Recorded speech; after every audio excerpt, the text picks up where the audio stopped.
Hello boys and girls, welcome to my channel. I'm the Nvida GT, and for today what I do have needed is Dangerous Driving. So Dangerous Driving, it is developed by an indie developer called Free Fields Entertainment, and they are using Unreal Engine 4. So the Free Fields Entertainment are not entirely a new team, despite they are indie.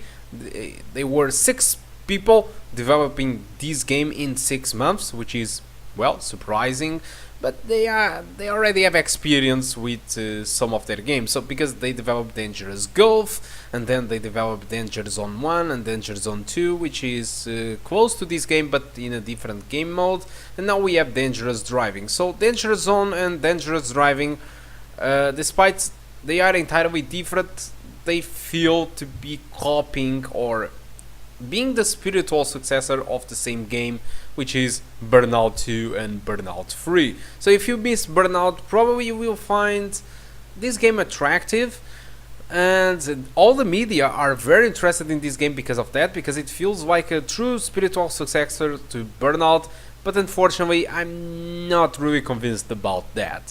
So let's talk about the graphics. So I'm using 720p in borderless, which means that I had to reduce the resolution of the desktop before entering the game. This is just for the recording. If you are going to play the game, just use full screen and use the resolution that you want. You don't need to change your resolution before entering the game.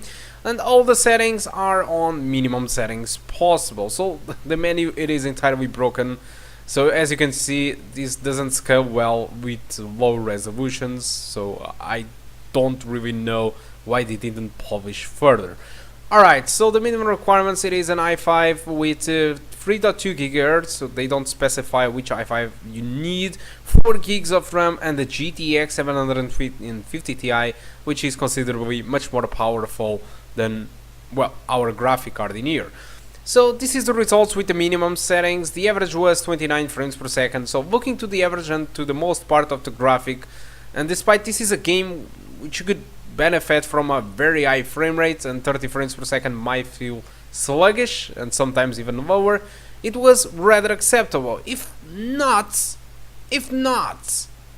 those stutters weren't there, alright, because those stutters entirely destroys the performance.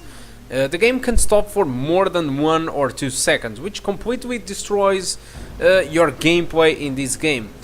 This also happens in my desktop, but less pronounced, and consoles also suffer from the same problem, but they are just tiny stutters on the consoles, and as you can see in here, they are just insanely big, which is just clearly bad. I'm not really sure if the developers are going to fix this or not. I don't know too much about them. I don't know if they usually fixed up the issues for the Danger Zone or not. This is something that you need to investigate, if you should buy it or not, if you can expect them to fix this or not.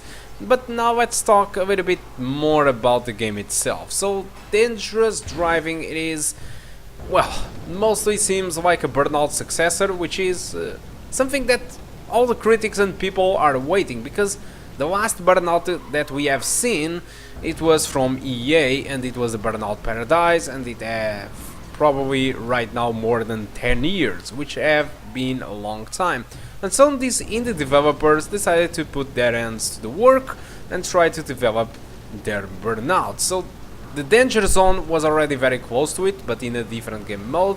Now we have Dangerous Driving, so I'm going to assume these developers at some point will have the money and expertise to develop a full Burnout game. But the thing that gets me worried about this game is that it feels unfinished, because the tracks are beautiful, I mean the graphics are beautiful, and the gameplay, it is here, it is clearly here, but the tracks look just dull and generic, you know.